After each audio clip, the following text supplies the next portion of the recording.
ಹ್ಞೂ ನಮ್ಮ ದೋಸ್ತ್ ಕೇಳತ್ತಾನ.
ಹ್ಞೂ ಟ್ಯೂನ್ಯಾಗ ಬಿಡ್ತೀರಿ?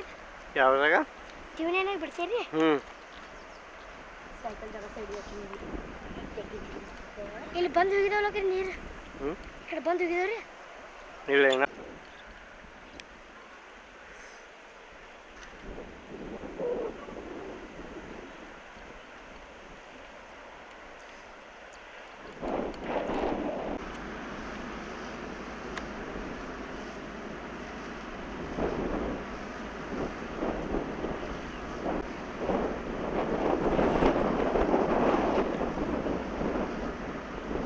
ಮಹಾರಾಷ್ಟ್ರದ ಪಶ್ಚಿಮ ಘಟ್ಟದಲ್ಲಿ ಧಾರಾಕಾರ ಮಳೆ ಆಗೋದ್ರಿಂದ ನಮ್ಮ ಕೊಯ್ನಾ ಮತ್ತು ರಾಧಾನಗರಿ ಜಲಾಶಯದಿಂದ 1,30,30,000 ಕ್ಯೂಸಸ್ ನೀರು ಕೃಷ್ಣಾ ನದಿಗೆ ಹರಿದು ಬರೋದೈತ್ರಿ.